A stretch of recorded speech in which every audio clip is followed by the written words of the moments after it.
আবারও নতুন করে প্রতারণার শিকার বিএলও কর্মীরা। রানাঘাট ১ নম্বর ব্লকের জয়েন্ট বিডিওর নাম করে ফোন করে চাকরির প্রলোভন দেখিয়ে হাজার হাজার টাকার প্রতারণা। ইতিমধ্যে প্রতারণার শিকার হয়েছেন একাধিক বিএলও কর্মীরা। রানাঘাট ১ নম্বর ব্লকের যতজন বিএলও কর্মী রয়েছে তাদের প্রত্যেককে ফোন করে স্টেট ব্যাংকে চাকরি দেওয়ার নাম করে প্রতারণা করা হয়েছে। ইতিমধ্যেই সাইবার ক্রাইমে অভিযোগ দায়ের হয়েছে। বর্তমানে চিন্তিত বিএলও কর্মীরা। অভিযোগের ভিত্তিতে তদন্ত শুরু করেছে সাইবার ক্রাইম ব্রাঞ্চ। যদিও এ বিষয়ে ফোনে প্রতিক্রিয়া দিয়েছেন রানাঘাট ১ নম্বর ব্লকের জয়েন্ট বিডিও সুব্রত পাল। তিনি জানান, এই ঘটনার বিষয়টি তিনি জানতে পারেন, তবে অভিযোগ হয়েছে ঘটনার তদন্তে প্রশাসন। জয়েন্ট বিডিও সুব্রত পাল আরও জানান, রানাঘাট ১ নম্বর ব্লক জুড়ে এই প্রতারণার জাল ছড়িয়ে রয়েছে বলেই তিনি মনে করছেন। এখন তদন্তের পর এই প্রশ্ন হবে, এই প্রতারণার সঙ্গে কে বা কারা জড়িত রয়েছে। প্রথমে ফোন করেছিলাম, তখন দীঘাতে ছিলাম। আমাকে বললো যে আপনি 90-40-এর বিএলও চম্পা বিশ্বাস বলছেন? তো আমি বললাম যে হ্যাঁ স্যার, আপনি কে বলছেন? বলছে আমি রানাঘাট 1 ব্লকের জয়েন্ট বিডিও বলছি। তো আমি বললাম স্যার বলেন।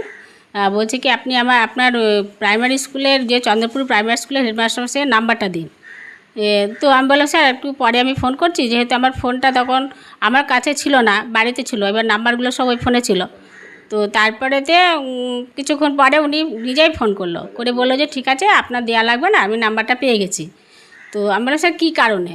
তো তখন বললো যে এরকম স্টেট ব্যাংকের ম্যানেজমেন্ট পদে কিছু লোক নেওয়া হচ্ছে, তো ওর জন্য নাম্বারটা দরকার ছিল। তো ওনার ভাইপোর জন্য অ্যাপ্লিকেশন করেছিল, যেহেতু বয়সটা বেশি হয়ে গেছে বলে ওই জন্য হবে না। এবার আমি বললাম স্যার তাহলে কোয়ালিফিকেশান কী?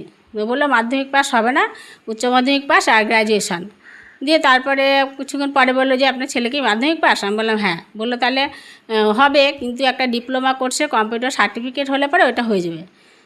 কিছু আপনি 4,000 টাকা দিতে পারবেন? তো এবার আমি সে স্বাভাবিক ওই ট্যাপে পড়ে গেলাম।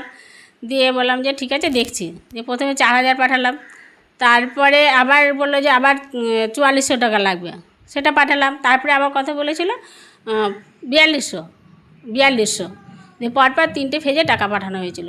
তারপরে আমাকে বললো যে কালকে আপনার ছেলেকে 2টোর সময় বিডিও অফিসে আসতে বলবেন, দেখা করতে বলবেন। ঠিক আছে। পরে আবার ওকে ফোন করে বলেছে আসা লাগবে না, 29 তারিখে 2টোর সময় বিডিও অফিসে দেখা করতে। এবার 29 তারিখে সকাল থেকে ওই ফোনে সুইচ অফ, আমি আর ফোনে পাইনি। ওই জয়েন্ট ভিডিওর নাম করে। হ্যাঁ, ঘটনাটা হয়েছিল, আমি একটা অনুষ্ঠান বাড়িতে গিয়েছিলাম। সেখানে হঠাৎ করে ফোন এলো, যেহেতু আমি 90-43-এর বিএলও। ওখানে বললো যে বলছেন যে আমি জয়েন্ট বিডিও স্যার বলছি, তা এখানে বিডিও অফিস থেকে, তা আপনার বাড়ির কোনো ক্যান্ডিডেট আছে যে এরকম স্টেট ব্যাংকের ওটা সেদিন মনে হয় কি চলছিল, লাস্ট ডেট ছিল। বললো লাস্ট ডেট আছে ফর্ম ফিল আপ করার। তা আমি বললাম আমার বৌমা আছে, আমার বৌমা বিএ কমপ্লিট করা আছে, ডিএড করা আছে এবং ইংলিশে অনার্স। তো আমরা এই মুহূর্তে পারবো না, আমরা একটা আর 9টার মধ্যে কমপ্লিট আমি কী করে করবো? আর ভাবেই নেই। আমার সরাসরি আমার নাম বলছে যে আপনি শিখা বিশ্বাস 90-43-এর বিএলও।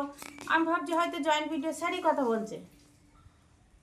তারপরে আমি বললাম আমাদের পক্ষে সম্ভব নয়। তো বললো খুব আমার দ্বারা যদি কোনো একটা উপকার হতো, আমি আপনাদের স্যার বলছি, যদি আপনার ফ্যামিলির কেউ একটা এরকম স্টেট ব্যাংকের ভালো একটা অফার ছিল, যদি চাকরি পেতো, তাহলে আমি সে উপকৃত হতো এবং আমিও কিছু করতে পেরেছি এইভাবে আমাকে বলেছিল। নাম্বারটা আমি সেভ করেও রেখেছিলাম। আপনি সঙ্গে সঙ্গে না করেছিলেন? হ্যাঁ, আমি না করে দিয়েছিলাম। এরকম কতজনকে ফোন করেছিল এরকম? তারপরে তো আমরা সেন্টারে গিয়ে শুনলাম অনেকজনকেই করেছে। আমাদের তারাপুর অঞ্চলের বেশিরভাগ বিএলওদের করেছে এরকম। তাদের থেকে টাকাও নিয়েছে এমন অভিযোগ আসছে? হ্যাঁ হ্যাঁ, যেমন চম্পা বিশ্বাসের টাকা নিয়েছে শুনেছি, অনেকগুলো টাকা। এরকম তো প্রত্যেককেই ফোন করেছে? প্রত্যেককেই ফোন করেছে। তো এই বিষয়টা বিডিও অফিসের কেউ জানতেন বিষয়টা? গিয়ে যখন বললেন বিষয়টি, তারা কি বলছে? না, ওনারা জানেই না। আরে স্যারের নাম্বারই নেই। আমরা পঞ্চায়েতে গিয়ে এটা জানালাম, তো বলছে এই নাম্বার তো স্যারের নাই। ভিডিওতে গিয়ে? ভিডিওর থেকে। তা কি চাইছেন আপনারা? এর যাতে কোনো একটা সুরাহা হয়, তার যে অপরাধী তার একটা যেন শাস্তি হয়। এরকম তো অনেকের। আপনাদের নাম্বার কিভাবে পেলো তারা? আমাদের নাম্বার বিডিও অফিসে, আমাদের সমস্ত জায়গায় তো আমরা আশাকর্মীর কাজ করি, তো নাম্বার প্রত্যেকের কাছেই থাকে, গ্রামের। না সেই জায়গা থেকে সেই জায়গার থেকে কিংবা বিডিও অফিসে যে বিএলওর একটা চার্ট আছে সেখান থেকে নিয়েছে, যে স্কুলের যে বুথে যে স্কুলগুলো হয় সেখানে আমাদের নাম্বার আছে সেখান থেকে নিয়েছে, আমরা ঠিক বলতে পারবো না সে এখন- কোথা থেকে কালেক্ট করেছে। এখন কি চাইছেন আপনারা? আমরা চাইছি সে ধরা পড়ুক এবং তার শাস্তি হোক। একটা এতগুলো মানুষের যে টাকা সে নিয়েছে, এটা রীতিমতো অপরাধমূলক কাজ।